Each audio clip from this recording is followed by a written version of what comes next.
Hi friends, வணக்கம். Welcome back to my channel. இன்னைக்கு video ரொம்ப இன்ட்ரெஸ்டிங்காக இருக்கும் அப்படின்னு நினைக்கிறேன். ஸோ வீடியோ வந்து ஸ்கிப் பண்ணாமல் பாருங்கள்.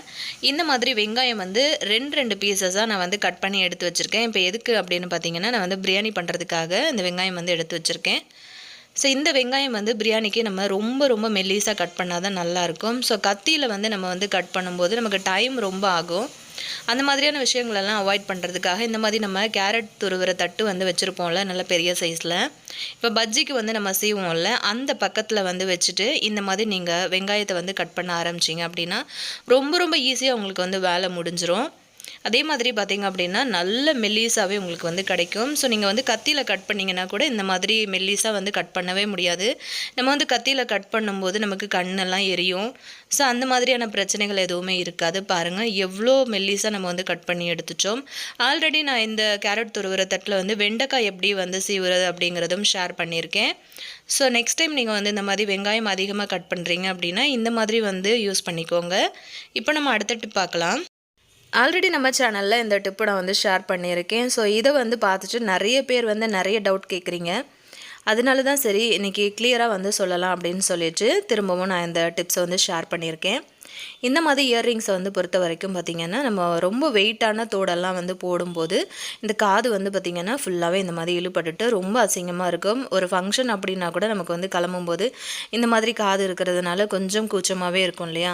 ஸோ அந்த மாதிரி டைமில் நீங்கள் டக்குன்னு வந்து இதை சரி பண்ணுறதுக்காக இந்த மாதிரி ஒரு டபுள் சைடு டேப்பு நான் வந்து கட் பண்ணி எடுத்திருக்கேன். சின்ன சைஸில் கட் பண்ணி எடுத்திருக்கேன். இப்போ இது வந்து பார்த்திங்கன்னா இந்த மேலே அந்த தோடில் காம்பு வருது பாருங்கள், அது வந்து அந்த டபுள் சைடு டேப்பில் மேலே கார்னரில் வச்சு ஒரு ஹோல்ஸ் போட்டுக்கோங்க. நிறைய பேர் வந்து என்ன கேட்குறீங்க அப்படின்னா, நம்ம வந்து கோல்டு தோடெல்லாம் இந்த மாதிரி வந்து போடலாமா, இல்லை வந்து நான் பட்டன் போடுறேன், பட்டன் போடும்போது இது எப்படி பண்ணுறது, இல்லை நம்ம வந்து தோடு போடும்போது இது முன்னாடி வைக்கிறதா இந்த டேப்பு அப்படின்லாம் நிறைய பேர் கேட்குறீங்க. இப்போ பாருங்கள் நான் போட்டு காமிச்சிருக்கேன். இப்போ வந்து நம்ம முன்னாடி இருந்ததுக்கும் இப்போ இருக்கிறதுக்கும் உங்களுக்கு நல்ல டிஃப்ரெண்ட் தெரியும். இப்போ இந்த மாதிரி வந்து தோடெல்லாம் இருக்குது அப்படின்னு வச்சுக்கோங்களேன். சேம் அதே மாதிரி வந்து டேப் வந்து எடுத்துக்கோங்க. இந்த டேப்பு வந்து டபுள் சைடு டேப் அப்படின்னு நீங்கள் கடையில் கேட்டிங்க அப்படின்னாலே உங்களுக்கு வந்து கிடைக்கும். இப்போ கோல்டு ரிங்கு, அதாவது கோல்டு தோடெல்லாம் எப்படி வந்து போடுறது அப்படின்னு கேட்டிருந்தீங்க. ஸோ அவங்களுக்காக தான் நான் இப்போ இதை வந்து ஷேர் பண்ணியிருக்கேன். எப்பவும் போல் இந்த மாதிரி சின்னதாக வந்து கட் பண்ணி எடுத்துக்கோங்க. கட் பண்ணி எடுத்துகிட்டு அது வந்து நான் ஒரு 2 பீஸாக வந்து கட் பண்ணி எடுத்துக்கிறேன். நீங்கள் வந்து 2 காதுக்கும் வந்து 2 காதுமே அந்த மாதிரி இருந்தது அப்படின்னா அந்த மாதிரி 2 காதுக்குமே நீங்கள் வந்து இது யூஸ் பண்ணிக்கலாம். உங்களுக்கு வந்து காது அந்த மாதிரி பிரச்சனை இல்லை, நார்மலாக தான் இருக்குது அப்படின்னா கூட நீங்கள் ஸ்டார்டிங்கில் இருந்து இந்த மாதிரி வந்து ஒரு டிப்பு வந்து ட்ரை பண்ணிகிட்டே இருந்தீங்க அப்படின்னா உங்களுக்கு காது வந்து சீக்கிரம் பெருசாகாது. இப்போ பாருங்கள் அந்த மேலே கார்னரில் இந்த மாதிரி நான் ஒரு சின்ன ஹோல்ஸ் வந்து போட்டிருக்கேன். இப்போ இது வழியாக வந்து இதை வந்து நம்ம காதுக்கு பின்பக்கமாக தான் நான் வந்து வச்சுருக்க போகிறோம். இப்போ நான் அந்த ஜிமிக்கை வந்து இதில் ஜாயின் பண்ணிக்கிறேன். ஃபஸ்ட் எடுத்தோடனே வந்து பட்டன் போடக்கூடாது. இப்போ இதை வந்து நம்ம காது வழியாக உள்ளே விட்டுட்டு பின்பக்கத்தில் வந்து பார்த்திங்க அப்படின்னா இந்த மாதிரி வந்து நம்ம கட் பண்ணி எடுத்த டேப் வந்து ஃபஸ்ட்டு நம்ம வந்து போட்டுக்கணும். அதுக்கப்புறமா தான் நீங்கள் வந்து பட்டன் போட்டுட்டு நீங்கள் வந்து திருகாணி போடணும். இந்த மாதிரி தான் நீங்கள் வந்து ட்ரை பண்ணணும். அதே மாதிரி இந்த டேப் வந்து கொஞ்சம் பெருசாக உங்களுக்கு தெரிகிற மாதிரி இருக்குது அப்படின்னு நினச்சிங்க அப்படின்னா அந்த மாதிரி சின்னதாக வந்து கட் பண்ணி கொடுத்துடலாம் முன்னாடியே. பாருங்கள் இப்போ ரொம்ப ஈஸியாக நமக்கு வந்து வேலை முடிஞ்சிருச்சு. ஸோ இந்த மாதிரி வந்து ட்ரை பண்ணிச்சு நீங்கள் வந்து வேர் பண்ணிக்கலாம். ஸோ ரொம்ப ஈஸியாக இருக்கும். அதே மாதிரி அந்த ஹோல்ஸும் தெரியாது. இப்போ நம்ம அடுத்த டிப் என்ன அப்படின்னு பார்க்கலாம். நம்ம பருப்பு கீரை வந்து கடையும் போது எப்போவும் நம்ம பருப்புக்கு என்னெல்லாம் சேர்ப்போமோ குக்கரில் அதெல்லாம் சேர்த்து நம்ம வந்து வேக வச்சு பருப்பு தனியாக கடைஞ்சி எடுத்து வச்சுருங்க. கடைசியாக தான் நம்ம வந்து கீரை சேர்க்கணும். ஸோ அந்த கீரையோட கலர் மாறாமல் எப்படி நம்ம இந்த கீரையை வந்து கடையிறது அப்படிங்கிறத தான் பார்க்க போகிறோம். இப்போ வந்து ஒரு கடாய் அடுப்பில் வச்சுருக்கேன். இதுக்கு நம்ம என்ன தாளிப்போமோ கடுகு, சீரகம், காஞ்ச மிளகாய், கருவேப்பிலை சேர்த்துருக்கேன். இதெல்லாம் தாளிச்சிட்டு நம்ம என்ன மசாலா சேர்க்குறோமோ அது எல்லாத்தையுமே எண்ணெயில் சேர்த்துருங்க. பெருங்காயத்தூள் கொஞ்சமாக சேர்த்துருக்கேன். கொஞ்சமாக தனி மிளகாத்தூள் வந்து சேர்த்துருக்கேன். நல்ல ஒரு கலர் கொடுக்கும். அதுக்காக தான் நம்ம வந்து மசாலா பொடியை வந்து எண்ணெயில் சேர்க்கணும்.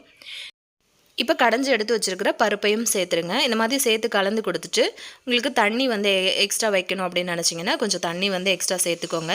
இப்போ நம்ம வந்து எடுத்து வச்சுருக்கிற கட் பண்ணி ரெடியாக வச்சுருக்கிற கீரையை வந்து உள்ளே சேர்த்துக்கலாம். சேர்த்துட்டு இந்த மாதிரி கலந்து கொடுத்துருங்க. மூடி போடவே கூடாது. மூடி வந்து நம்ம போட்டு வேக வச்சோம் அப்படின்னா நம்மளோட கீரை வந்து கலர் மாறிடும். ஸோ பாருங்கள் கொஞ்சம் நேரத்தில் வந்து நல்லா கீரைலாம் வெந்து நல்லா திக்காக வந்துடும். ஸோ கீரையும் வந்து ரொம்ப நேரம் நம்ம வந்து வேக வைக்கக்கூடாது. ஸோ கலரும் மாறாமல் நல்லா டேஸ்டி அந்த மாதிரி கிடைக்கும். ட்ரை பண்ணி பாருங்கள். இப்போ நம்ம நெக்ஸ்ட் டிப் என்ன அப்படின்னு பார்க்கலாம். டின்னில் வந்து மீன் பதப்படுத்தி நமக்கு வந்து கிடைக்கும், சூப்பர் மார்க்கெட்லலாம் கிடைக்கும். ஸோ இது வந்து ஸ்ரீலங்காவிலேருந்து ஒருத்தங்க கொண்டு வந்து சேல் பண்ணாங்க. ஸோ நான் அவங்கக்கிட்ட வாங்கினது தான். ரொம்ப ரொம்ப டேஸ்டியாக இருக்கும். அதை தான் நான் வந்து இன்றைக்கி எப்படி குழம்பு வைக்கிறது அப்படின்னு ஷேர் பண்ணியிருக்கேன். இப்போ அந்த டின்னை மட்டும் ஃபுல்லாகவே வந்து ஓப்பன் பண்ணிவிட்டு நம்ம வந்து மீன் அப்படியே வந்து வெளியே எடுத்துடலாம். நிறைய பேர் வந்து பார்த்திங்கன்னா அந்த தண்ணி வந்து தனியாக எடுத்து போட்டுருவாங்க. நான் வந்து எப்போது அந்த தண்ணியோடு சேர்த்து தான் வந்து குழம்பு வைப்பேன். ரொம்ப ரொம்ப டேஸ்டியாகவும் நல்ல வாசமாகவும் இருக்கும் குழம்பு. அதனால நான் அப்படியே சேர்த்துருவேன். இப்போ இதில் இருக்கிற மீன் எல்லாத்தையும் நம்ம வந்து இதுக்குள்ளேயே எடுத்துடலாம் பாருங்கள். மீன் வந்து கொஞ்சம் பெரிய சைஸாக இருந்ததுனால நான் அது வந்து 2 பீசஸாக வந்து தனியாக பிரித்து வச்சுருந்தேன். ஸோ இப்போ இது வந்து நம்ம எப்படி குழம்பு வைக்கிறது அப்படிங்கிறத பார்க்கலாம். இப்போ வந்து ஸ்டவ் ஆன் பண்ணிவிட்டு நான் வந்து இந்த மாதிரி ஒரு கடாய் அடுப்பில் வச்சுருக்கேன். கொஞ்சமாக கடுகு சேர்த்துக்கலாம், சீரகம் சேர்த்துருக்கேன், கொஞ்சமாக வந்து வெந்தயம் சேர்த்துருக்கேன், ஒரு 20 பல் சின்ன வெங்காயம் சேர்த்துருக்கேன், ஒரு 10 பல் பூண்டு, ஒரு 4-5 பச்சை மிளகா சேர்த்துட்டு கொஞ்சம் கருவேப்பிலை சேர்த்துருக்கேன். சேர்த்துட்டு இதெல்லாம் நல்லா வதக்கி விட்டுருங்க. இப்போ பாருங்கள், மீன் இந்த மாதிரி நான் தனியாக வந்து பிரித்து எடுத்து வச்சுருக்கேன். பாருங்கள், இப்படி பிரிக்கும் போதே உங்களுக்கு வந்துடும். அப்படியே அந்த மீனை வந்து சாலட் போட்டு கூட சாப்பிடுவாங்க. ரொம்ப ரொம்ப டேஸ்டியாக இருக்கும். இந்த மாதிரி கிடச்சிது அப்படின்னா கண்டிப்பாக ஒரு தடவை ட்ரை பண்ணி பாருங்கள். கண்டிப்பாக அதோட டேஸ்ட் உங்களுக்கு ரொம்பவே பிடிக்கும். இப்போ பாருங்கள், வெங்காயம் நல்லா வதங்கிருச்சு. கொஞ்சம் உப்பு, அதுக்கப்புறம் மஞ்சத்தூள் வந்து சேர்த்துருக்கேன். நார்மலாக நம்ம வந்து மீன் குழம்பு எப்படி வைப்போமோ சேம் அதே மெத்தட் தான். இப்போ கொஞ்சமாக வந்து தக்காளி சேர்த்துருக்கேன். சேர்த்துட்டு அதுவும் நல்லா வதக்கி விட்டுட்டேன். இப்போ ஒரு மூடி போட்டு மூடி வச்சிடலாம். கொஞ்சம் நேரத்தில் வந்து பார்த்திங்கன்னா தக்காளியெல்லாம் நல்லா மசிஞ்சு வந்திருக்கும். இந்த டைமில் குழம்புக்கு தேவையான மிளகாத்தூளை வந்து பார்த்து சேர்த்துக்கலாம். இப்போ வந்து 2லேருந்து ஒரு 3 ஸ்பூன் அளவுக்கு நான் வந்து மிளகாத்தூள் கொஞ்சம் தூக்கலாக தான் போடுறேன். உப்பு, புளி, காரம் எல்லாம் கொஞ்சம் சுல்லுன்னு இருந்ததுன்னா ரொம்ப ரொம்ப டேஸ்டியாக இருக்கும் இந்த குழம்பு. இப்போ கொஞ்சமாக வந்து தண்ணி வச்சுருக்கேன். இப்போ இது வந்து கொஞ்சம் நேரம் கொதிக்கட்டும். இப்போ இது வந்து நல்லா கொதிச்சு வந்திருக்கு. இப்போ வந்து ஒரு எலுமிச்சம்பழம் அளவுக்கு புளியை வந்து கரைச்சி உள்ளே சேர்த்துருக்கேன். இப்போ வந்து பார்த்திங்கன்னா நம்ம வந்து மீன் டின்னிலேருந்து எடுத்தோம் இல்லையா தண்ணி, அதையும் வந்து உள்ளே சேர்த்துருக்கேன். சேர்த்துட்டு ஒரு மூடியை போட்டு மூடி வச்சிடலாம். இப்போ பாருங்கள், நல்ல குழம்பு வந்து கொதிச்சு வந்திருக்கு. இப்போ நம்ம வந்து எடுத்து வச்சுருக்கிற மீனை வந்து கடைசியாக தான் நம்ம வந்து போடணும். ரொம்ப ரொம்ப டேஸ்டியாக இருக்கும். இந்த மாதிரி மீனை வந்து உள்ளே சேர்த்ததுக்கு அப்புறமா நம்ம வந்து மூடியை போட்டு மூடி வச்சிடலாம். ஒரு 10 நிமிஷம் அப்படியே சிம்லேயே வச்சுட்டிங்க அப்படின்னா குழம்பு நல்லா சுண்டி ரொம்ப ரொம்ப டேஸ்டியாக கிடைக்கும். இந்த மாதிரி தான் டின் மீன் வந்து குழம்பு வைக்கிறது. நிறைய பேர் நிறைய விதமாக வந்து வைப்பாங்க. எங்கள் அம்மா வந்து எப்படி வைப்பாங்களோ அப்படி தான் நான் வைக்கிறேன். மீனும் வந்து பார்த்திங்கன்னா நல்லா உடையாமல் நல்லா முழுசு முழுசாகவே இருக்குது. ஸோ ரொம்ப ரொம்ப டேஸ்டியாக இருக்கும். ஒன்ஸ் வந்து இந்த மாதிரி கிடச்சிது அப்படின்னா ட்ரை பண்ணி பாருங்கள். இன்றைக்கி நான் ஷேர் பண்ண எல்லா டிப்ஸும் உங்களுக்கு பிடிச்சிருக்கும் அப்படின்னு நினைக்கிறேன். பிடிச்சிருந்தால் லைக், ஷேர், கமெண்ட் பண்ணுங்கள். இதே மாதிரி நிறைய டிப்ஸ் வீடியோஸ், ரெசிபிஸ் வீடியோஸ் நம்ம சேனலில் ஆல்ரெடி நான் போஸ்ட் பண்ணியிருக்கேன். நாளைக்கும் இதே மாதிரி இன்ட்ரெஸ்டிங்கான இன்னொரு வீடியோவில் நான் உங்களை மீட் பண்ணுறேன் ஃப்ரெண்ட்ஸ். தேங்க்யூ.